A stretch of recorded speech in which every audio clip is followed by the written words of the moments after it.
ദൈവനാമം വാഴ്ത്തപ്പെടുമാറാട്ട്. ദൈവത്തിൻ്റെ കൃപയാൽ ആവർത്തന പുസ്തകം എന്ന വിഷയത്തിൻ്റെ 5-ാമത്തെ സെക്ഷനിൽ പ്രവേശിപ്പാൻ ദൈവം നമ്മെ സഹായിച്ചതോർത്ത് ഞാൻ ദൈവത്തെ സ്തുതിക്കുന്നു, സ്തോത്രം ചെയ്യുന്നു. നിങ്ങൾക്ക് എല്ലാവർക്കും കർത്താവായ യേശുനാമത്തിൽ സ്നേഹം നിങ്ങളെ അറിയിക്കുകയാണ്. നാം കഴിഞ്ഞ സെക്ഷനിൽ 4-ാം അധ്യായത്തിൻ്റെ 7-ാമത്തെ വാക്യം വരെയുള്ള ഭാഗങ്ങൾ ചിന്തിപ്പാൻ ഇടയായി തീർന്നു. നാം ഇന്ന് 4-ാം അധ്യായത്തിൻ്റെ 8-ാമത്തെ വാക്യം മുതൽ നമ്മുടെ ചിന്ത തുടരുകയാണ്. ഞാൻ കഴിഞ്ഞ സെക്ഷനിൽ ഓർമ്മിപ്പിച്ച പോലെ ഈ 4-ാം അധ്യായത്തിൻ്റെ മുഖ്യ പ്രതിപാദ്യ വിഷയം എന്നുള്ളത് ദൈവത്തിൻ്റെ കൽപ്പനകളെ അനുസരിക്കുക എന്നുള്ളതായ മോശയുടെ പ്രബോധനമാണ്. നമുക്ക് 8-ാമത്തെ വാക്യമായി ഞാൻ ഇന്ന് നിങ്ങളുടെ മുമ്പിൽ വയ്ക്കുന്ന ഈ സകല ന്യായപ്രമാണവും പോലെ ഇത്ര നീതിയുള്ള ചട്ടങ്ങളും വിധികളുമുള്ള ശ്രേഷ്ഠ ജാതി ഇതുള്ളൂ. അപ്പോൾ ഈ പ്രമാണങ്ങൾ, ദൈവിക പ്രമാണങ്ങൾ, ദൈവവചനം എന്നുള്ളതൊക്കെ, ആ ദൈവിക നിയമങ്ങളൊക്കെ വളരെ നീതിയുള്ളതാണ്. അടുത്തത്, നീ കണ്ണാലെ കണ്ടിട്ടുള്ള കാര്യങ്ങൾ നീ മറക്കാതെയും നിന്റെ ആയുഷ്കാലത്ത് ഒരിക്കലും അവ നിന്റെ മനസ്സിൽ നിന്ന് വിട്ടുപോകാതെയും ഇരിപ്പാൻ മാത്രം സൂക്ഷിച്ച് നിന്നത്തിനെ ജാഗ്രതയോടെ കാത്തുകൊള്ളുക. എന്താണ് ഉത്തരവാദിത്വം? നീ കണ്ടിട്ടുള്ള കാര്യങ്ങൾ, ദൈവിക വിടുതലുകൾ നീ കണ്ടിട്ടുള്ള വ്യക്തിയാണ്. അത് നീ എന്ത് ചെയ്യരുത്? നീ മറക്കരുത്. അവൻ നിന്റെ മനസ്സിൽ നിന്ന് വിട്ടുപോകാതിരിക്കാൻ മാത്രം നിന്നെ തന്നെ ജാഗ്രതയോടെ കാത്തുകൊള്ളണം. എത്രയോ നന്മകൾ ദൈവം ചെയ്തിട്ടുണ്ട്. നമ്മുടെ ആയുസ് ദൈവത്തിന് ദാനമാണ്, നമ്മുടെ ആരോഗ്യം ദൈവത്തിന് ദാനമാണ്, നമ്മുടെ സൗന്ദര്യം ദൈവത്തിന് ദാനമാണ്, നമ്മുടെ താലന്തുകൾ ദൈവത്തിന് ദാനമാണ്, നമ്മുടെ കഴിവുകളെല്ലാം ദൈവത്തിന് ദാനമാണ്. അതെല്ലാം ഓർത്ത് നാം ദൈവസന്നിധിയിലെ നന്ദിയുള്ളവരായിരിക്കണം. അത് മറന്നു പോകരുത്. നിന്റെ മക്കളുടെ മക്കളോടും അവയെ ഉപദേശിക്കണം. അടുത്ത ഉത്തരവാദിത്വം എന്താണ്? നമ്മുടെ ജീവിതം നമുക്ക് കൊണ്ട് ചെയ്ത കാര്യങ്ങളെക്കുറിച്ച് നാം നമ്മുടെ കുഞ്ഞുങ്ങളോട്, വരുന്ന തലമുറയോട് നമ്മളത് പ്രസ്താവിക്കണമെന്ന്. വിശേഷാൽ ഹോരേബിൽ നിന്റെ ദൈവമായ യഹോവയുടെ സന്നിധിയിൽ നിന്ന ദിവസത്തിൽ ഉണ്ടായ കാര്യം മറക്കരുത്. അന്ന് യഹോവ എന്നോട്, ജനത്തെ എൻ്റെ അടുക്കൽ വിളിച്ചു കൂട്ടുക, ഞാൻ എൻ്റെ വചനങ്ങൾ അവരെ കേൾപ്പിക്കും. അവർ ഭൂമിയിൽ ജീവിച്ചിരുന്ന നാളൊക്കെയും ഭയപ്പെടുവാൻ പഠിക്കുകയും നമ്മുടെ മക്കളെ പഠിപ്പിക്കുമെന്ന് കൽപ്പിച്ചുവല്ലോ. കണ്ടോ, ഞാൻ എൻ്റെ വചനങ്ങളെ അവരെ കേൾപ്പിക്കും. അവർ ഭൂമിയിൽ ജീവിച്ചിരുന്ന നാളൊക്കെയും എന്നെ ഭയപ്പെടുവാൻ പഠിക്കുകയും തങ്ങളുടെ മക്കളെ പഠിപ്പിക്കുകയും വേണമെന്ന് കൽപ്പിച്ചുവല്ലോ. അപ്പോൾ ദൈവത്തിൻ്റെ പ്രമാണം എന്താണ്? നമ്മൾ പഠിക്കണം, നമ്മുടെ തലമുറകളെ പഠിപ്പിക്കുവാൻ ഇടയായിത്തീരണം. നമ്മുടെ ഉത്തരവാദിത്വമാണ്. ഇസ്രായേലിനെ സംബന്ധിച്ചിടത്തോളം ഈ പ്രമാണങ്ങൾക്ക് വളരെ ഗൗരവത്തോടെ അവർ കാണുകയും അവരെ മതപരമായ പഠനത്തിനായിട്ട് അവർ വളരെ സമയം കണ്ടെത്തുകയും കുഞ്ഞുങ്ങളെ ചെറുപ്രായം മുതൽ തന്നെ മതപരമായ കാര്യങ്ങളിലേക്ക് പ്രോത്സാഹിപ്പിച്ചുകൊണ്ടുകയും ചെയ്യും. സങ്കടകരമായ കാര്യം, നമുക്ക് അത്രമാത്രം തീക്ഷ്ണത ഇല്ല എന്നുള്ള. സൺഡേ സ്കൂളിൽ വിടേണ്ട സമയത്ത് സൺഡേ സ്കൂളിന് വിടാതെ നമ്മൾ മറ്റു പല നമ്മുടെ കുഞ്ഞുങ്ങൾ വിടുവാനായിട്ട് തരും. കൂട്ടായ്മയ്ക്ക് പോകാതെ അവരെ മറ്റു പല കാര്യങ്ങൾ പറഞ്ഞിടുന്നതിലേക്ക് നമ്മളെ അകപ്പതിപ്പിക്കാനിടയായിത്തീർന്നു പറഞ്ഞാൽ അതിൽ അതിശോക്തിയില്ല. അങ്ങനെ നിങ്ങൾ അടുത്ത് വന്നു, പർവ്വതത്തിൻ്റെ അടിവാരത്തു നിന്നു അന്ധകാരവും മേഘവും കൂരിരുകളും ഉണ്ടായിരിക്കെ പർവ്വതം ആകാശമധ്യത്തോളം തീ കാളി കത്തിക്കൊണ്ടിരുന്നു. യഹോവ തീയുടെ നടുവിൽ നിങ്ങളോട് അരുളി ചെയ്തു, നിങ്ങൾ വാക്കുകളുടെ ശബ്ദം കേട്ടു, ശബ്ദം മാത്രം കേട്ടതല്ലാതെ രൂപമൊന്നും കണ്ടില്ല. നിങ്ങൾ അനുസരിച്ച് നടക്കണമെന്ന് അവൾ നിങ്ങളോട് കൽപ്പിച്ച നിയമമായ 10 കൽപ്പനകൾ അവൾ നിങ്ങളെ അറിയിക്കുകയും 2 കൽപ്പനകളിൽ എഴുതുകയും ചെയ്തു. കണ്ടോ, അപ്പോൾ കൽപ്പനകൾ എന്താണ്? അനുസരിച്ച് നടക്കുക, നിങ്ങൾ അനുസരിച്ച് നടക്കേണ്ടതിനാണ്. എന്നാൽ ഈ 10 കൽപ്പന പോലും അനുസരിക്കാതെ പോകുന്ന ആളുകൾ ഉണ്ട് എന്നുള്ളതാണ് ക്രിസ്ത്യാനികളുടെ ഇടയിൽ വലിയ കഷ്ടം.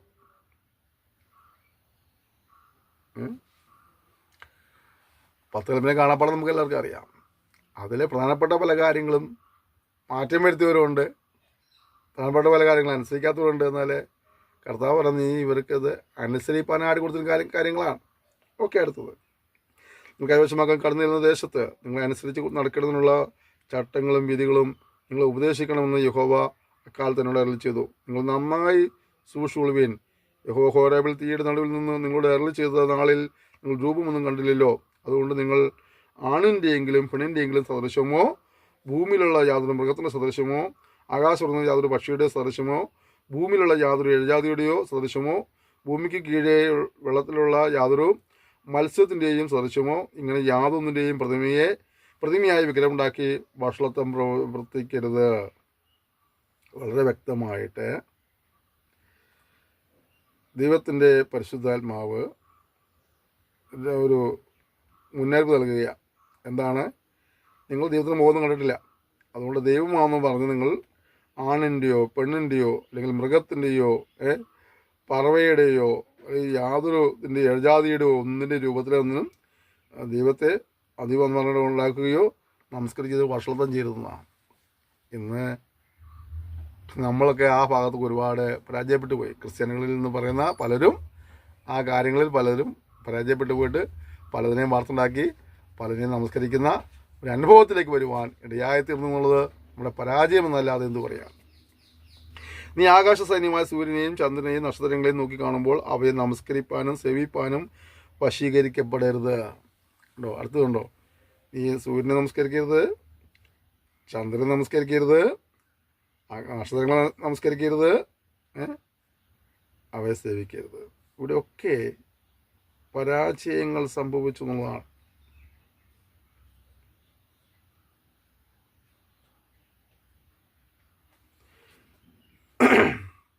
അവയുടെ ദൈവമായ യഹോവ ആകാശങ്ങളിലുള്ള സർവ്വജാതികൾക്കും പങ്കിട്ട് കൊടുത്തിരിക്കുന്നു. നിങ്ങളെയോ ഇന്നുള്ളതുപോലെ തനിക്ക് അവകാശമായിരിക്കണമെന്ന് യഹോവ തെരഞ്ഞെടുത്ത നിങ്ങളെ മിസ്രയീമിൽ നിന്ന് ഇരുമ്പുലയിൽ നിന്ന് പുറപ്പെടുവിച്ച് കൊണ്ടുവന്നിരിക്കുന്നു. അപ്പോൾ നിങ്ങളെ ദൈവം എന്തിരിക്കുകയാണ്? തനിക്ക് അവകാശജനമായിരിക്കുവാൻ തിരഞ്ഞെടുത്തവരാണ്. എപ്പോഴും നാം മനസ്സിലാക്കേണ്ട കാര്യം നമ്മൾ തിരഞ്ഞെടുക്കപ്പെട്ടവരാണെന്നുള്ളതാണ്. എന്നാൽ ഈ തിരഞ്ഞെടുപ്പ് നമ്മുടെ വലിയ കഴിവിൻ്റെ അടിസ്ഥാനത്തിലൊന്നുമല്ല. അത് നിങ്ങൾ തിരിച്ചറിയണം. തിരഞ്ഞെടുത്തെന്ന് പറയുമ്പോൾ തന്നെ നമ്മുടെ യോഗ്യത ഒന്നുമല്ല, നമ്മുടെ കൃപയാൽ തിരഞ്ഞെടുക്കുക. കൃപയാൽ നമ്മൾ ഈ ഭാഗത്തൊക്കെ ആയിരിക്കുമ്പോൾ, സ്ഥാനങ്ങളെല്ലാം വഹിക്കുമ്പോൾ ഓർക്കേണ്ട കാര്യം, ദൈവം എന്നെ ദൈവത്തിൻ്റെ കൃപയാൽ തിരഞ്ഞെടുത്തു എന്ന് മനസ്സിലാക്കണം. ദൈവത്തിൻ്റെ കൃപയാൽ തിരഞ്ഞെടുത്തു. അപ്പോൾ ഇതിന് ഉദ്ദേശമുണ്ട്. നിങ്ങൾ അവൻ്റെ സ്വന്തം ജനമായിരിക്കുവാനാണ്.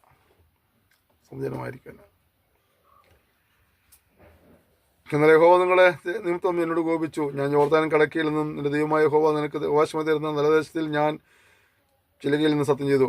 ആകയാൽ ഞാൻ യോർദാൻ കടക്കാതെ ഈ ദേശത്ത് വെച്ച് മരിക്കും. നിങ്ങൾ കടന്നു ചെന്ന് ആ നല്ല ദേശം കൈവശമാക്കും.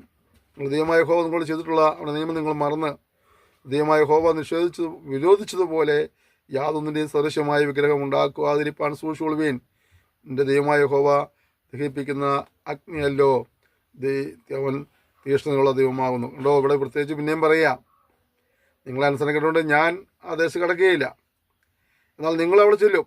നിങ്ങൾ ചെന്ന് കഴിയുമ്പോൾ നിങ്ങളോട് കൽപ്പിച്ച നിയമങ്ങളെല്ലാം ഓർക്കണം, അതൊന്നും മറന്നു പോകരുത്. മാത്രമല്ല നിങ്ങൾ യാതൊന്നിൻ്റെയും സദൃശമായ വിഗ്രഹങ്ങൾ ഉണ്ടാകാതിരിപ്പാൻ സൂക്ഷിച്ചു കൊള്ളണം. ദൈവമായ യഹോവ ദഹിപ്പിക്കുന്ന അഗ്നിയാണ്. നമ്മൾ ഏറ്റവും സൂക്ഷിക്കേണ്ട കാര്യമാണ്.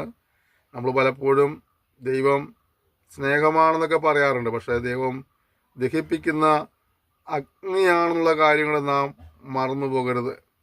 അല്ലേ? ദൈവം ദഹിപ്പിക്കുന്ന അഗ്നിയാണ്. അപ്പം നമ്മൾ മറന്നു പോകരുത്. ഗോഡ് ഇസ് ലവ് മാത്രം ഓർത്താൽ പോരാ. അവൻ്റെ പ്രമാണങ്ങൾ ലംഘിച്ചു പോകുമ്പോൾ അത് നമുക്ക് ദഹിപ്പിക്കുന്ന അഗ്നിയായും കൂടി മാറുകയാണ്. നീ മക്കളെയും മക്കളുടെ മക്കളെയും ജനിപ്പിച്ച് ദേശത്ത് ഏറെക്കാലം പാർത്ത് വഷളായി തീർന്നിട്ട് വല്ലതിൻ്റെയും സദൃശമായ വിഗ്രഹമുണ്ടാക്കി ദൈവമായ യഹോവയ്ക്ക് അനിഷ്ടമാണത് ചെയ്ത് അവനെ കോപിപ്പിച്ചാൽ നിങ്ങൾ കൈവശമാക്കേണ്ടതിന് യോർദാൻ കടന്നു ചെല്ലുന്ന ദേശത്ത് നിങ്ങൾ വേഗത്തിൽ നശിച്ചു പോകും. അപ്പോൾ ദൈവിക പ്രമാണങ്ങളിൽ നിന്ന് വ്യതിചലിച്ചു പോകുമ്പോൾ നാശമാണ് സംഭവിക്കുന്നുള്ള കാര്യം നാം മറന്നു പോകരുത്. കടന്നുള്ള ദേശത്ത് ദൈവത്തിന് ദൈവമായ യഹോവയ്ക്ക് അനിഷ്ടമായുള്ളത് ചെയ്താൽ, അവനെ കോപിപ്പിച്ചാൽ നിങ്ങൾ കൈവശമാകേണ്ട ചെല്ലുന്ന കടന്നു ദേശത്ത് നിങ്ങൾ വേഗത്തിൽ നശിച്ചു പോകുന്നു എന്ന് ആകാശത്തെയും ഭൂമിയെയും നിങ്ങൾക്ക് വിരോധമായി സാക്ഷി നിർത്തി പറയുന്നു. വളരെ ഗൗരവത്തോടെ നമ്മൾ ചിന്തിക്കേണ്ടതായ ചില കാര്യങ്ങളാണ് ഇവിടെ പറഞ്ഞുകൊണ്ടിരിക്കുന്നത്. നിങ്ങൾ അവിടെ ദീർഘായുസോടിരിക്കാതെ നിർമൂലമായി പോകും. കണ്ടോ? അപ്പോൾ ഈ വീടുകളെ നിർമ്മിച്ചുള്ള ആരാധനയൊക്കെ ദൈവവ്യവസ്ഥയ്ക്ക് എതിരാകുന്ന കാര്യം മറന്നു പോകരുത്. യഹോവ നിങ്ങളെ ജാതികളുടെ ഇടയിൽ ചിതറിക്കും. യഹോവ നിങ്ങളെ കൊണ്ടുപോയ പോയാക്കുന്ന ജാതികളുടെ ഇടയിൽ നിങ്ങൾ ചുരുക്കം വരായി ശേഷിക്കും. കാണുവാനും കേൾപ്പാനും ഭക്ഷിപ്പാനും മണക്കുവാനും പ്രാപ്തിയില്ലാത്തവനായ മരവും കല്ലും കൊണ്ട് മനുഷ്യരുടെ കൈപ്പണിയായ ദേവന്മാരെ നിങ്ങൾ അവിടെ സേവിക്കും. എങ്കിലും അവിടെ വെച്ച് നിങ്ങളുടെ ദൈവമായ യഹോവയെ നീ തിരികെയും പൂർണ്ണ ഹൃദയത്തോടും പൂർണ്ണ മനസ്സോടും കൂടി അന്വേഷിക്കുകയും ചെയ്താൽ നീ അവനെ കണ്ടെത്തും. വീഴ്ചകൾ സംഭവിക്കുമ്പോഴൊക്കെയും നാം നമ്മുടെ ദൈവത്തെ അന്വേഷിക്കുകയും പൂർണ്ണ ഹൃദയത്തോടും പൂർണ്ണ മനസ്സോടും അന്വേഷിക്കുകയും ചെയ്താൽ അവൻ നമ്മുടെ കരുണ കാണിപ്പാനിടയായിത്തീരും. നീ ക്ലേശത്തിലാകുകയും ഇവയൊക്കെയും നിന്റെ മേൽ വരുത്തുകയും ചെയ്യുമ്പോൾ നീ ഭാഗവാൽ തന്നെ ദൈവമായ യഹോവയുടെ അടുക്കലേക്ക് തിരിഞ്ഞ് അവൻ്റെ വാക്ക് അനുസരിക്കും. നിന്റെ ദൈവമായ യഹോവ കരുണയുള്ള ദൈവമല്ലോ, അവൻ നിന്നെ ഉപേക്ഷിക്കുകയില്ല, നശിപ്പിക്കുകയുമില്ല. നമുക്കിവിടെ ഒരു വലിയ പ്രത്യാശ എന്നുള്ളത്, നീ ക്ലേശത്തിലാകുമ്പോൾ, ഈ ന്യായങ്ങളെല്ലാം വരുമ്പോൾ ദൈവമായ അടുക്കിലേക്ക് നീ ചെല്ലുന്നെങ്കിൽ, അവൻ്റെ വാക്ക് നീ അനുസരിക്കുന്നെങ്കിൽ, അവൻ കരുണുള്ളവനാകിയാൽ നമ്മെ ഉപേക്ഷിക്കാതെയും നശിപ്പിക്കാതെ നമ്മുടെ ഇടയായിത്തീരും. നമ്മൾ സങ്കീർത്തനം സദൃശവാക്യം പഠിക്കുമ്പോൾ ഇങ്ങനെ കാണുന്നുണ്ട്, അതിൻ്റെ ലംഘനങ്ങളെ മറയ്ക്കുന്നതിന് ശുഭം വരികയില്ല, അവയെ ഏറ്റു പറഞ്ഞ് ഉപേക്ഷിക്കുന്നവന് കരുണ ലഭിക്കും. അതുകൊണ്ട് വീഴ്ചകളും തെറ്റുകളും സംഭവിച്ചു പോയിട്ടുണ്ടെങ്കിൽ എല്ലാം ദൈവത്തോടെ ഏറ്റു പറഞ്ഞ് ഉപേക്ഷിച്ച് പുതിയ ക്രമീകരണത്തോടെ, പുതിയ തീരുമാനത്തോടെ, സമർപ്പണത്തോടെ ദൈവത്തെ സേവിപ്പാനായി കർത്താവ് നമ്മോരോരുത്തരെയും സഹായിക്കുമാറാകട്ടെ. യേശുവിൻ്റെ രക്തം സകല പാപവും പോക്കി നമ്മെ ശുദ്ധീകരിക്കുന്നതാണ്. നാം നമ്മുടെ പാപങ്ങളെ ഏറ്റു പറയുന്നെങ്കിൽ, നമ്മുടെ പാപങ്ങളെ ക്ഷമിച്ച് സകല അനീതിയും പോക്കി നമ്മെ ശുദ്ധീകരിപ്പാണെന്നൊക്കെണ്ണം വിശ്വസ്തനും നീതിമാനുമാകുന്നു. നിങ്ങൾ പാപം ചെയ്തിരിപ്പാൻ നിങ്ങൾ എഴുതുന്നു. യോഹന്നാൻ 2-ാം അധ്യായം. നിങ്ങൾ പാപം ചെയ്തിരിപ്പാൻ നിങ്ങൾ എഴുതുന്നു. ഒരുവൻ അദോഷാൽ പാപം ചെയ്തു പോയെങ്കിലോ നീതിമാനായ ക്രിസ്തു പിതാവിൻ്റെ സന്നിധിയിൽ നമുക്ക് വേണ്ടി മധ്യസ്ഥ അണയ്ക്കുന്നുണ്ട്. അതുകൊണ്ട് ദൈവത്തിൻ്റെ കരുണയ്ക്കായി യാചിക്കുക, ക്രമീകരണങ്ങൾ വരുത്തുക, തിരുത്തലുകൾ വരുത്തി ദൈവത്തെ അനുസരിച്ചും ഭയപ്പെട്ടും ജീവിച്ച് ദൈവിക അനുഗ്രഹങ്ങൾ പ്രാപിപ്പാൻ, സർവോപരി കർത്താവായ യേശു ക്രിസ്തു മാത്രമുള്ള ആത്മരക്ഷ പ്രാപിപ്പാൻ നിങ്ങളെല്ലാം സഹായിക്കുമാറാകട്ടെ. എൻ്റെ പിതാക്കന്മാർ സത്യത്തിലുള്ളതിൻ്റെ നിയമം മറക്കുകയുമില്ല. ദൈവം മനുഷ്യനെ ഭൂമിയിൽ സൃഷ്ടിച്ച നാൾ മുതൽ നിനക്ക് മുമ്പുണ്ടായ പൂർവ്വകാലത്തിലും ആകാശത്തിൻ്റെ ഒരു അറ്റം തുടങ്ങി മറ്റേ അറ്റത്തോളവും എവിടെയെങ്കിലും ഇങ്ങനെയുള്ള മഹാകാര്യങ്ങൾ നടന്നിട്ടുണ്ടോ, കേട്ടിട്ടുണ്ടോ? നീ അന്വേഷിക്കുക. ഏതൊരു ജാതിയെങ്കിലും നീ കേട്ടതുപോലെ തീയുടെ നടുവിൽ നിന്ന് സംസാരിക്കുന്ന ദൈവത്തിൻ്റെ ശബ്ദം കേൾക്കുകയും ഇവനോടിരിക്കുകയും ചെയ്തിട്ടുണ്ടോ?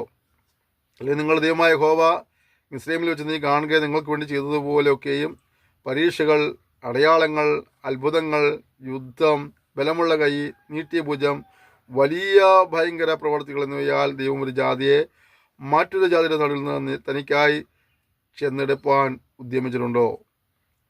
നിനക്കോ ഇത് കാണുവാൻ സംഗതി വന്നു. യഹോവ തന്നെ ദൈവം, ഒന്നല്ലാതെ മറ്റൊരുത്തനില്ല എന്ന് നീ അറിയേണ്ടതിന് തന്നെ. കണ്ടോ, ഇവിടെ ദൈവം അവരുടെ ജീവിതത്തിൽ സംഭവിച്ചതായ വലിയ കാര്യങ്ങളെ ഒന്ന് വിവരിക്കുക. എന്താണ്? നീ കേട്ടതുപോലെ തീയുടെ നടുവിൽ നിന്ന് സംസാരിക്കുന്ന ദൈവത്തിൻ്റെ ശബ്ദം കേട്ട വല്ലവരും ഉണ്ടോ? പിന്നെ മിസ്രൈമിൽ നിങ്ങൾ കാണുക നിങ്ങൾക്ക് വേണ്ടി ചെയ്തതുപോലെ പരീക്ഷകളും അടയാളങ്ങളും അത്ഭുതങ്ങളും യുദ്ധവും ബലമുള്ള കൈ, നീട്ടിയ ഭുജം എന്നിങ്ങനെ വലിയ ഭയങ്കര പ്രവർത്തികൾ ഉണ്ടോ? അപ്പോൾ ഈ ജനത്തിന് വേണ്ടി ദൈവം എന്തെല്ലാം കാര്യങ്ങൾ ചെയ്തത്? ചില സന്ദർഭങ്ങളിൽ ദൈവം അവർക്ക് വേണ്ടി യുദ്ധം ചെയ്തിട്ടുണ്ട്, ചില സന്ദർഭങ്ങൾ അവർക്ക് വേണ്ടി പരീക്ഷകൾ അയച്ചിട്ടുണ്ട്, അടയാളങ്ങൾ ചെയ്തിട്ടുണ്ട്, അത്ഭുതങ്ങൾ ചെയ്തിട്ടുണ്ട്, അവരുടെ ബലമുള്ള കൈ നീട്ടിയ അനുഭവം ഉണ്ടായിട്ടുണ്ട്. ഭയങ്കര പ്രവർത്തികളാൽ ദൈവം അവരെ വിടുവിച്ചിട്ടുണ്ട്. എന്നിട്ട് പറയുക, ഇതുപോലെ വേറെ പലർക്കും ലഭിച്ചിട്ടുണ്ട് ഭാഗ്യം. ഇസ്രായേലിനെ സംബന്ധിച്ചിടത്തോളം ദൈവത്തിൻ്റെ കരുതൽ, ദൈവത്തിൻ്റെ പരിപാലനം, ദൈവിക അനുഗ്രഹങ്ങൾ എന്തുമാത്രം ലഭിച്ചവരാ. എന്നിട്ട് അവരെ പലപ്പോഴും ദൈവത്തിൽ നിന്ന് അകന്നുപോയി. അവർക്ക് ശിക്ഷയ്ക്ക് കാരണമായി തീർന്നു. അതൊക്കെ മാത്രം അവർക്ക് പല നിലകളിലുള്ളതായ ദൈവകോപമുണ്ടായി, പല നിലകളിലുള്ള നഷ്ടങ്ങളുണ്ടായി, കഷ്ടങ്ങളുണ്ടായി. ഇതെല്ലാം നമുക്ക് ബുദ്ധി ഉപദേശത്തിനായി വെച്ചിരിക്കുക. നാം ഇത് പഠിക്കുമ്പോൾ നമുക്ക് ലഭിച്ച നന്മകളെ ഓർത്ത് അന്നുള്ളവരായ ദൈവത്തെ സേവിക്കുവാനും നമ്മൾ മനസ്സിലാക്കിയ ദൈവത്തെ പൂർണ്ണമായി അനുസരിപ്പാനും കഴിയണം. എന്നിട്ട് യഹോവ തന്നെ ദൈവം, അവനല്ലാതെ മറ്റൊരുത്തനുമില്ല എന്ന് നീ അറിയേണ്ടതിനാണ് ദൈവം എന്തൊക്കെ ചെയ്തിരിക്കുന്നത്. അവൻ നിന്നെ ബുദ്ധി ഉപദേശിക്കേണ്ടതിന് ആകാശത്ത് നിന്ന് തന്നെ ശബ്ദം തന്നെ കേൾപ്പിച്ചു, ഭൂമിയിൽ തന്നെ മഹത്തായ തീയും നിന്നെ കാണിച്ചു. നീ അവൻ്റെ വചനം തീയുടെ നടുവിൽ നിന്ന് കേട്ടു. എൻ്റെ പിതാക്കന്മാരെ സ്നേഹിച്ചതുകൊണ്ട് അവൻ അവരുടെ സന്തതിയെ തിരഞ്ഞെടുത്തു. പ്രിയപ്പെട്ടവരെ, വളരെ ഗൗരവത്തോടെ ഭയത്തോടും നമ്മൾ മനസ്സിലാക്കേണ്ട ഒരു കാര്യമാണിത്. നിന്നേക്കാൾ വലിപ്പവും ബലവുമുള്ള ജാതികളെ നിന്റെ മുമ്പിൽ നീക്കി കളയുവാനും ഇന്നുള്ളതുപോലെ അവരുടെ ദേശത്ത് നിനക്ക് അവകാശം തരേണ്ടതിന് നിന്നെ കൊണ്ടുപോയാക്കുവാനും തൻ്റെ സാന്നിധ്യവും മഹാശക്തിയും കൊണ്ട് മിസ്രയീമിൽ നിന്ന് പുറപ്പെടുവിച്ചു. ആകയാൽ മീത സ്വർഗത്തിലും താഴെ ഭൂമിയിലും യഹോവ തന്നെ ദൈവം, മറ്റൊരുത്തിനുള്ളിൽ നിന്ന് നീ അറിഞ്ഞു മനസ്സിൽ വെച്ചുകൊള്ളുക. കണ്ടോ, ഇവിടെയൊക്കെ വളരെ ഗൗരവത്തോടെ നമുക്ക് വേണ്ടി വലിയ കാര്യങ്ങൾ ദൈവം ചെയ്യുമ്പോൾ തന്നെ, നമുക്ക് ചില അവകാശങ്ങൾ തരുമ്പോൾ തന്നെ നമ്മൾ മനസ്സിലാക്കേണ്ട കാര്യം, നമ്മുടെ ദൈവമായ യഹോവയായ ദൈവം തന്നെ, ദൈവം വേറെ ഒരുത്തിനുമില്ല. എന്നിട്ട് പറയാം, നിനക്കും നിന്റെ മക്കൾക്കും നന്നായിരിക്കേണ്ടതിനും ഹൃദയമായ യഹോവ നിനക്ക് സദാകാലത്തേക്കും നൽകുന്ന ദേശത്ത് നീ ദീർഘായുസ്സോടെ ഇരിക്കേണ്ടതിനും ഞാൻ നിന്നിട്ട് കൽപ്പിക്കുന്ന ചട്ടങ്ങളും കൽപ്പനകളും പ്രമാണിക്കുക. ദൈവവചനം അനുസരിക്കുന്നതിലൂടെയാണ് നമുക്ക് നന്മയുണ്ടാകുന്നത്, അഭിവൃദ്ധി ഉണ്ടാകുന്നത്, അനുഗ്രഹം ഉണ്ടാകുന്നത്. അതുകൊണ്ട് പ്രമാണങ്ങൾ അനുസരിക്കുക. ആരൊക്കെയാണോ ഒരു അഭിവൃദ്ധി ആഗ്രഹിക്കുന്നത്, നന്മ ആഗ്രഹിക്കുന്നത്, ഉയർച്ച ആഗ്രഹിക്കുന്നത്, ചെയ്യാവുന്ന ഫസ്റ്റ് സ്റ്റെപ്പ് എന്താണ്? ദൈവത്തെ പൂർണ്ണമായി അനുസരിക്കുക, ദൈവവചനങ്ങളെ അനുസരിക്കുക എന്നുള്ളതാണ്. മറിച്ച് ചിന്തിച്ചു നോക്കി, നാം ദൈവവചനങ്ങൾ അനുസരിക്കാതെ കടന്നു പോകുമ്പോൾ നമുക്ക് അനുഗ്രഹമല്ല, മറിച്ച് കഷ്ടവും നഷ്ടവും ശാപവും ഉണ്ടാകാനിടയായിത്തീരും. അതുകൊണ്ട് നമ്മളെല്ലാവരും ദൈവിക അനുഗ്രഹങ്ങൾ പ്രാപിക്കുന്ന രീതിയിൽ നമ്മുടെ വചനങ്ങളെ പൂർണ്ണമായി അനുസരിപ്പാൻ നമ്മൾ ഏൽപ്പിച്ചു കൊടുക്കുവാൻ കർത്താവ് നമ്മെ സഹായിക്കുമാറാകട്ടെ. അക്കാലത്ത് മോശ യോർദാനക്കരെ കിഴക്ക് 3 പട്ടണം വേർതിരിച്ചു. പൂർവ്വദ്വേഷം കൂടാതെ അബദ്ധവശാൽ കൂട്ടുകാരനെ കൊന്നവൻ ആ പട്ടണങ്ങളിൽ ചെന്ന് ഓടിക്കയറി അവിടെ ചെന്ന് ജീവിച്ചിരിക്കുന്നതിന് അവൻ അങ്ങനെ മരുഭൂമിയിൽ മലനാട്ടിലുള്ള ബേസേർ റൂബേനിയർക്കും ഗിലെയാദിലെ രാമോത്ത് ഗാദ്യർക്കും ബാഷാനിലെ ഗോലാൻ മനുഷ്യർക്കും നിശ്ചയിച്ചു. മോശ ഇസ്രായേൽ മക്കളുടെ മുമ്പിൽ വെച്ച് ന്യായപ്രമാണം ഇത് തന്നെ. ഇസ്രായേൽ മക്കൾ മിസ്രൈമിൽ നിന്ന് പുറപ്പെട്ട ശേഷം മോശ യോർദാനക്കരെ ഹെശ്ബോനിൽ പാർത്തിരുന്ന അമോരി രാജാവായ ശീഹോന്റെ ദേശത്ത് ബേത്പയോരിനെതിരെയുള്ള നടുവിൽ വെച്ച് അവരോട് പറഞ്ഞ സാക്ഷ്യങ്ങളും ചട്ടങ്ങളും വിധികളും ഇതുപോലെ തന്നെ. മോശയെയും ഇസ്രായേൽ മക്കളും മിസ്രൈമിൽ നിന്ന് പുറപ്പെട്ട ശേഷം ആ രാജാവിനെ തോൽപ്പിച്ച് അവരുടെ ദേശവും ബാഷൻ രാജാവായ ഓഗിൻ്റെ ദേശവുമായ അർന്നോൻ താഴ്വരയുടെ അറ്റത്തുള്ള അരോവേർ മുതൽ ഹെർമോന സിയോൻ പർവ്വതം വരെയും യോർദാനക്കര കിഴക്ക് പിസ്കയുടെ ചെരുവിന് താഴെ അരാബായിലെ കടൽ വരെയുള്ള താഴ്വീതിയൊക്കെയും ഇങ്ങനെ യോർദാനക്കര കിഴക്കുള്ള 2 അമോരി രാജാക്കന്മാരുടെ ദേശം കൈവശമാക്കി. ദൈവം അവരോട് കൂടെയിരുന്ന് അവർക്ക് വേണ്ടി അത്ഭുതങ്ങളെ പ്രവർത്തിച്ച് ദൈവം വഴി നടത്തേണ്ടതായിത്തീർന്നു. ആ ദൈവം ഇന്നും ജീവിക്കുന്നു, നമ്മെയും അനുഗ്രഹിപ്പാൻ ശക്തനാണ്. പ്രമാണങ്ങളെ അനുസരിച്ച് മുന്നേറുന്നെങ്കിൽ നിശ്ചയമായി നാം ദൈവിക അനുഗ്രഹങ്ങളും വിടുതൽ പ്രാപിപ്പാനിടയായിത്തീരും. 5-ാം വാക്യം. മോശ എല്ലാ ഇസ്രായേലിനോടും വിളിച്ചു പറഞ്ഞതെന്നാൽ, ഇസ്രായേലെ, ഞാൻ ഇന്ന് നിങ്ങളെ കേൾപ്പിക്കുന്ന ചട്ടങ്ങളും വിധികളും കേൾപ്പീൻ, അവയെ പഠിക്കുകയും പ്രമാണിച്ച് അനുസരിക്കുകയും ചെയ്യുവിൻ. കണ്ടോ, നിങ്ങൾ വചനങ്ങളെ കേൾക്കണം, നിങ്ങളവയെ പഠിച്ച് പ്രമാണിക്കണം, അത് ചെയ്യണം.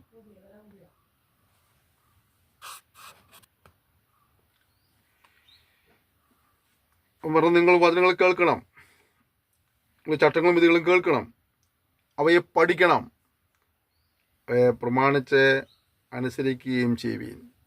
എൻ്റെ പഠിതാക്കളോട്, എൻ്റെ സഹോദരന്മാരോട് എനിക്ക് ഓർമ്മിപ്പിക്കാനുള്ളത്, നിങ്ങൾ ഈ ക്ലാസ്സിൽ അറ്റൻഡ് ചെയ്യുന്ന നല്ല കാര്യമാണ്. ഈ 402-ാമത്തെ ദിവസം ആണ് നിങ്ങൾ ഈ ക്ലാസ് അറ്റൻഡ് ചെയ്യുന്നത്. അതിൻ്റെ ആരംഭ ദിവസം മുതൽ അറ്റൻഡ് ചെയ്ത ഒരുപാട് പ്രിയപ്പെട്ടവരുണ്ട്. അവരോടും എല്ലാം എനിക്ക് പറയാനുള്ളത്, നിങ്ങൾ ഇത് അറ്റൻഡ് ചെയ്ത് നല്ല കാര്യമാണ്, നിങ്ങൾ ശുശ്രൂഷ എടുത്ത് പ്രാർത്ഥിക്കുന്ന നല്ല കാര്യമാണ്, സന്ദേശങ്ങൾ പങ്കുവയ്ക്കുന്ന നല്ല കാര്യമാണ്. അല്ല, അതിനേക്കാളൊക്കെ ഉപരിയായിട്ട് നിങ്ങൾ എന്ത് ചെയ്യണം? ഈ കാര്യങ്ങൾ പഠിക്കുകയും പ്രമാണിച്ച് അനുസരിക്കുകയും ചെയ്യണം എന്നുള്ളതാണ്. എന്തിനാണ് ഈ പാഠ്യപദ്ധതി? ഇതെൻ്റെ ഇതത്തിൻ്റെ ഒരു സ്വപ്ന പദ്ധതിയാണ് ഈ പാഠ്യപദ്ധതി എന്നുള്ളത്. ഒരുപാട് വർഷങ്ങൾ ഞാൻ ആഗ്രഹിക്കുകയും പ്രാർത്ഥിക്കുകയും പല നിലകളിൽ പ്രിപ്പയർ ആകുകയും ചെയ്തതിൻ്റെ ഭാഗമായിട്ടാണ് ഇപ്പോൾ ഈ പാഠ്യപദ്ധതി എനിക്ക് തുടങ്ങുവാൻ കർത്താവ് സഹായിച്ചത്. ഇതെൻ്റെ ജീവിതത്തിലെ ഒരു സ്വപ്ന പദ്ധതിയാണ്. എന്നാൽ അതേസമയം തന്നെ ദൈവം ഇതുകൊണ്ട് ആഗ്രഹിക്കുന്നതാണ്, ദൈവം ആഗ്രഹിക്കുന്നത് ഈ പഠിതാക്കൾ ഈ വചനങ്ങളെ പ്രമാണിക്കണം എന്നുള്ളതാണ്. ഒരു ബൈബിൾ സ്കൂൾ എന്നുള്ളതൊക്കെ ഉള്ളത് എൻ്റെ ദീർഘവർഷത്തെ സ്വപ്നങ്ങളാണ്. അതിൻ്റെ പേരിൽ ഞാൻ ഒരുപാട് നിന്ദിക്കപ്പെട്ടിട്ടുണ്ട്. അതിൻ്റെ പേരിൽ ഞാൻ ഒരുപാട് പരിഹസിക്കപ്പെട്ടിട്ടുണ്ട്, ഉപദ്രവിക്കപ്പെട്ടിട്ടുണ്ട്. എന്നാൽ ആ സ്വപ്നം എന്നിൽ നിന്ന് എടുത്ത് കളയുവാനായിട്ട് ഓരോ നിന്ദാവാക്കിനും ഒരു പരിഹാസവാക്കിനും ഇടയായില്ല. അവരുടെ റൂട്ടിൽ പോയിക്കൊണ്ടിരുന്നു.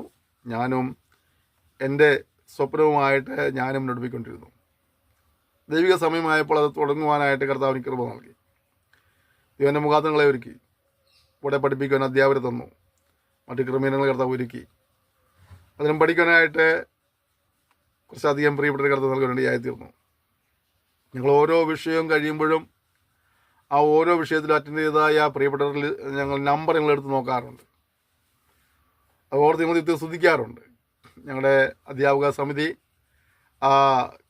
ഓരോ വിഷയം കഴിയുമ്പോഴും ആ വിഷയത്തിൽ എത്ര പേര് ആ വിഷയം പഠിച്ചു, ഓരോ ദിവസം ക്ലാസ്സുകളിൽ എത്ര പേരുണ്ടായിരുന്നു, അതിൽ ഞങ്ങൾ ഒരു റിപ്പോർട്ട് പോലെ ഞങ്ങൾ അവതരിപ്പിക്കും.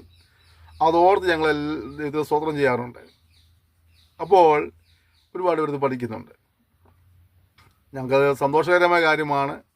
ഞങ്ങളെക്കൊണ്ട് കർത്താവ് ചെറിയ കാര്യങ്ങൾ ചെയ്യിക്കുമ്പോൾ. എന്നാൽ ദൈവം ഇതിലൂടെ ആഗ്രഹിക്കുന്ന എന്താണ്? നിങ്ങളത് പഠിച്ചത് പ്രമാണിക്കുക എന്നുള്ളത്. അതുകൊണ്ട് ഒരു വചനവും അനുസരിക്കാതെ പോകരുത്. വരും കേൾക്കുക മാത്രം ചെയ്യാതെ അനുസരിക്കുന്നവരാകണമെന്ന് യാക്കോബ് അപ്പോസ്തലൻ ഓർമ്മിപ്പിക്കുന്നുണ്ട്. അദ്ദേഹം പറഞ്ഞത് കേട്ട വചനങ്ങൾ അനുസരിക്കാതെ പോകുമ്പോൾ നമ്മളതിനെ ചതിക്കുകയാണെന്നാണ്. ദൈവം കേൾക്കുക എന്നുള്ളതിന് ഉപരിയായിട്ട് അനുസരിക്കുക നമ്മുടെ ഉത്തരവാദിത്തമാണ്. ഓക്കെ, നമുക്ക് വീണ്ടും താഴേക്ക് പോകാം. നമ്മൾ ദൈവമായ യഹോവ ഹോരേബിൽ വെച്ച് നമ്മോട് ഒരു നിയമം ചെയ്തുവല്ലോ. ഈ നിയമം യഹോവ നമ്മുടെ പിതാക്കന്മാരോടല്ല, നമ്മോട് ഇന്ന് ഇവിടെ ജീവനോടിരിക്കുന്ന നമ്മോടൊക്കെയും തന്നെ ചെയ്തത്. കണ്ടോ, കഴിഞ്ഞ കാലങ്ങളിൽ കർത്താവ് ചെയ്ത കാര്യങ്ങളെക്കുറിച്ച് പറയുമ്പോൾ ഇവിടെ പറയുന്നതാണ്. നമ്മുടെ ദൈവമായ യഹോവ ഒരു നിയമം ചെയ്തു. ഈ നിയമം യഹോവ നമ്മുടെ പിതാക്കന്മാരോടല്ല, നമ്മോട് ഇന്ന് ഇവിടെ ജീവനോടിരിക്കുന്ന നമ്മോടൊക്കെ തന്നെ ചെയ്തത്. അപ്പോൾ ഈ തലമുറയിൽ ഇത് കഴിഞ്ഞ കാലങ്ങളിൽ എഴുതപ്പെട്ട പുസ്തകമാണെങ്കിലും ഇപ്പോൾ ഇത് ഇടപെടുന്നത് നമ്മോടാണ്. ഇന്ന് ഇവിടെ ജീവനോടിരിക്കുന്ന നമ്മോടാണ് ഇതിന് ആത്മാവ് സംസാരിക്കുന്നത്. അതുകൊണ്ട് തന്നെ കഴിഞ്ഞ തലമുറയിലെ ആളുകളെ അനുസരിച്ചില്ലയോ എന്നുള്ളതോ, ഇത് കേൾക്കാത്തവർ അനുസരിച്ചോ ഇല്ലയോ എന്നുള്ളതും, ഇത് കേട്ടവരിൽ പലരും അനുസരിച്ചോ ഇല്ലയോ എന്നുള്ളതും നമ്മുടെ വിഷയമല്ല. നാം എന്ത് ചെയ്യുക? ഇത് കേട്ടവനത്തെ അനുസരിക്കുക എന്നുള്ളതാണ്. കാരണം നമ്മൾ സംസാരിക്കുക ദൈവാത്മാവ്, ഇതിന് പരിശുദ്ധാത്മാവ് വിവിധ നിലകളിൽ നമ്മൾ സംസാരിക്കുകയാണ് അല്ലേ. ഈ സന്ദേശങ്ങൾ ഫേസ്ബുക്കിൽ കാണുന്നവരുണ്ട്, യൂട്യൂബിൽ കാണുന്നവരുണ്ട്, വാട്സപ്പ് ഗ്രൂപ്പിൽ കാണുന്നവരുണ്ട്, ചിലർ ഇൻസ്റ്റാഗ്രാമിൽ കാണുന്നവരുണ്ട്. എങ്ങനെയെങ്കിലുമൊക്കെ ഒരു മീഡിയയിലൂടെ നിങ്ങൾ സംസാരിച്ചുകൊണ്ടിരിക്കുകയാണ്. ഈ ബൈബിൾ സ്റ്റഡി പ്രോഗ്രാം തന്നെ 4 യൂട്യൂബ് ചാനലിൽ നമ്മൾ ഡെയിലി അപ്ലോഡ് ചെയ്യുന്നുണ്ട്. അതോടൊപ്പം തന്നെ മറ്റൊരു ആത്മീയ സന്ദേശം ഞങ്ങൾ മറ്റു 3 യൂട്യൂബ് ചാനലിൽ അപ്ലോഡ് ചെയ്യുന്നു. അപ്പോൾ ദൈവവചനം 7 യൂട്യൂബ് ചാനലിലൂടെ നമ്മൾ ദിവസവും ഇതിങ്ങനെ അപ്ലോഡ് ചെയ്തുകൊണ്ടിരിക്കുകയാണ്. 2 ഫേസ്ബുക്കിലൂടെ അക്കൗണ്ടിലൂടെ നമ്മളിത് ഡെയിലി അപ്ലോഡ് ചെയ്യുന്നുണ്ട്. വാട്സപ്പ് ഗ്രൂപ്പിലൂടെ നമ്മളിത് ഷെയർ ചെയ്യുന്നുണ്ട്. ഇതൊക്കെ കാണുകയും കേൾക്കുകയും ചെയ്യുന്ന പ്രിയപ്പെട്ടവർക്ക് അനുസരിപ്പാൻ വേണ്ടിയാണ്. അതുകൊണ്ട് നമ്മൾ കേൾക്കുന്ന കാര്യങ്ങൾ അനുസരിപ്പാൻ ഏൽപ്പിച്ചു കൊടുക്കും. നമ്മൾ സംസാരിച്ചുകൊണ്ടിരിക്കുകയാണ്. യഹോവ പർവ്വതത്തിൽ തീയുടെ നടുവിൽ നിന്ന് നിങ്ങളുടെ അഭിമുഖമായി അരുളി ചെയ്തു. നീ തീ ഹേതുവായി നിങ്ങൾ ഭയപ്പെട്ട് പർവ്വതത്തിൽ കയറാഞ്ഞത് കൊണ്ട് യഹോവയുടെ വചനം നിങ്ങളോട് അറിയിക്കണമെന്ന് ഞാൻ അക്കാലത്ത് യഹോവയ്ക്ക് നിങ്ങൾക്ക് മധ്യം നിന്നു അവൻ കൽപ്പിച്ചത് നിന്നാൽ. വീണ്ടും അദ്ദേഹം തനിക്ക് ലഭിച്ച ദർശനങ്ങളെ ഈ ജനവുമായി ഷെയർ ചെയ്യുകയാണ്. അടിമ വീടായ മിസ്രൈം ദേശത്ത് നിന്നെ കൊണ്ടുവന്ന യഹോവയായ ഞാൻ നിന്റെ ദൈവമാകുന്നു. ഞാനല്ലാതെ നിനക്ക് അന്യദൈവങ്ങൾ ഉണ്ടാകരുത്, വിഗ്രഹം ഉണ്ടാക്കരുത്. മിത സ്വർഗത്തിലെങ്കിലും താഴെ ഭൂമിയിലെങ്കിലും ഭൂമിക്ക് കീഴെ വെള്ളത്തിലെങ്കിലും ഉള്ള യാതൊന്നിൻ്റെയും പ്രതിമയരുത്. അവയെ നമസ്കരിക്കുകയോ സേവിക്കുകയോ അരുത്. ദൈവമായ യഹോവ എന്ന ഞാൻ തീക്ഷ്ണതയുള്ള ദൈവമാകുന്നു.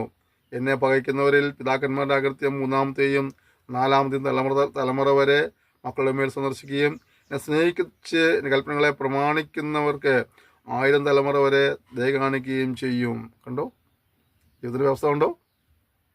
വചനങ്ങളെ നിഷേധിക്കുന്നവനോട് തലമുറയ്ക്ക് ശേഷമായി പിന്നെ ദൈവം ഇടപെടുമ്പോൾ വചനങ്ങളെ അനുസരിക്കുന്നവൻ്റെ ജീവിതത്തെ സംബന്ധിച്ചോളം 1000 തലമുറ വരെയും കർത്താവ് അവനോട് ദയ കാണിപ്പാനിടയായി തീരും എന്നുള്ളതാണ്. എൻ്റെ ദൈവമായ യഹോവയുടെ നാമം വൃഥാ എടുക്കരുത്. ഇതെപ്പോഴും നമ്മൾ സൂക്ഷിക്കേണ്ട കാര്യമാണ്. ദൈവം തന്ന ദർശനം, ദൈവം പറഞ്ഞ ദൂത് എന്നും പറഞ്ഞേക്കരുത്. വ്യക്തമായി ദൈവത്താൽ ലഭിച്ചതാണെന്ന് മാത്രമേ പറയാൻ പാടുള്ളൂ. ദൈവനാമം വൃഥാ എടുക്കരുത്. തൻ്റെ നാമം വൃഥാ എടുക്കുന്നവനെ ദൈവം ശിക്ഷിക്കാതെ വിടുകയില്ല. പലപ്പോഴും പലരും ഇത് ദൈവം പറഞ്ഞു, ദൈവം കാണിച്ച ദർശനം എന്നൊക്കെ പറഞ്ഞ് പലരും പറഞ്ഞു കേട്ടിട്ടുണ്ട്. ഓർക്കുക, ദൈവത്താൽ ലഭിച്ചു എന്ന് ഉത്തമ ബോധ്യമുണ്ടെങ്കിൽ മാത്രം, ദൈവം തന്നതാണെങ്കിൽ മാത്രമേ ദൈവത്തെ നാമം എടുക്കാവുള്ളൂ. ഇല്ലെങ്കിൽ ദൈവത്തിൻ്റെ ശിക്ഷ വരുന്ന കാര്യം മറന്നു പോകരുത്. എൻ്റെ ദൈവമായ യഹോവ നിന്നോട് കൽപ്പിച്ചതുപോലെ ശബ്ദനാൾ ശുദ്ധീകരിച്ച് ആചരിക്കുക.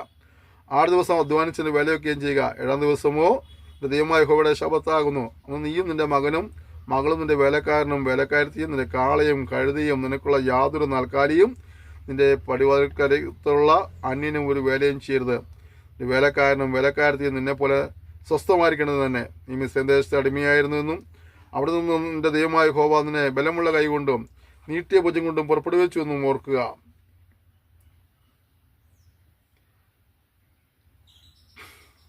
അതുകൊണ്ട് ശബത്ത് നാൾ ആചരിപ്പാൻ ദൈവമായ യഹോവ നിന്നോട് കൽപ്പിച്ചു. നമ്മൾ എപ്പോഴും ഓർക്കേണ്ട കാര്യമാണത്.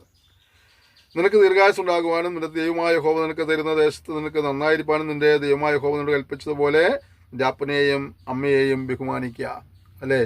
എന്തിനു വേണ്ടി? നിനക്ക് ദീർഘായുസ്സ് ഉണ്ടാകുവാൻ, നിന്റെ ദൈവമായ യഹോവ നിനക്ക് തരുന്ന ദേശത്ത് നിനക്ക് നന്നായിരിക്കാൻ നിന്റെ ദൈവമായ യഹോവ നിന്നോട് കൽപ്പിച്ചതുപോലെ നിന്റെ അപ്പനെയും അമ്മയെയും ബഹുമാനിക്കുക. ഇന്നത്തെ തലമുറ ദൈവത്തെ ഭയപ്പെടുന്നതില്ലെന്നുപോലെ തന്നെയാണ് മാതാപിതാക്കളുള്ളതായ ബഹുമാനക്കുറവൊന്നും കാണാൻ കഴിയും. എന്നാൽ ഇവിടെ ദൈവത്തിനും പറയുകയാണ്, നിനക്ക് നന്മയുണ്ടാകുവാനായിട്ട്, ശുഭഭാവി ഉണ്ടാകുവാനായിട്ട് നീ എന്ത് ചെയ്യണം? അപ്പനെയും അമ്മയും ബഹുമാനിക്കണം. നിനക്ക് ദീർഘായുസ്സ് ഉണ്ടാകുവാനും ദൈവമായ യഹോവ നിനക്ക് തരുന്ന ദേശത്ത് നിനക്ക് നന്നായിരിക്കാനും നിന്റെ ദൈവമായ യഹോവ നിനക്ക് കൽപ്പിച്ചതുപോലെ നിന്റെ അപ്പനെയും അമ്മയെയും ബഹുമാനിക്കുക. കൊല ചെയ്യരുത്, വ്യഭിചാരം ചെയ്യരുത്, മോഷ്ടിക്കരുത്, കൂട്ടുകാരൻ നേരെ കള്ളസാക്ഷ്യം പറയരുത്, കൂട്ടുകാരൻ്റെ ഭാര്യയെ മോഹിക്കരുത്, കൂട്ടുകാരൻ്റെ ഭവനത്തെയും നിലത്തെയും അവൻ്റെ വേലക്കാരനെയും വേലക്കാരത്തെയും അവൻ്റെ കാളയെയും കഴുതിയെയും കൂട്ടുകാരനുള്ള യാതൊന്നിനെയും മോഹിക്കരുത്. ഈ വചനങ്ങൾ യഹോവ പർവ്വതത്തിൽ തീ, മേഘം, അന്ധകാരം എന്നിവയുടെ നടുവിൽ നിന്ന് നിങ്ങളുടെ സർവ്വസഭയോടും അത്യുച്ചത്തിൽ അരുളി ചെയ്തു. ഇതിനപ്പുറം ഒന്നും കൽപ്പിച്ചില്ല. അവ 2 കൽപ്പലകയിൽ എഴുതി എൻ്റെ പക്കൽ തന്നു. എന്നാൽ പർവ്വതം തീ കാളിക്കത്തുകൊണ്ടിരിക്കയാൽ അന്ധകാരത്തിന് നടുവിൽ നിന്നുള്ള ശബ്ദം കേട്ടപ്പോൾ നിങ്ങൾ നിങ്ങളുടെ സകല ഗോത്രത്തലവന്മാരോടും മൂപ്പന്മാരുമായി എൻ്റെ അടുക്കൽ വന്ന് പറഞ്ഞത്, ഞങ്ങളുടെ ദൈവമായ യഹോവ തേജസ്സും മഹത്വവും ഞങ്ങളെ കാണിച്ചിരിക്കുന്നുവല്ലോ. തീയുടെ നടുവിൽ നിന്ന് അവൻ്റെ ശബ്ദം ഞങ്ങൾ കേട്ടിരിക്കുന്നു. ദൈവം മനുഷ്യരോട് സംസാരിച്ചിട്ടും അവിടെ ജീവനോട് ഇരിക്കുന്നു ഞങ്ങൾ ഇന്ന് കണ്ടുമിരിക്കുന്നു. ആകയാൽ ഞങ്ങൾ എന്തിനു മരിക്കുന്നു? ഈ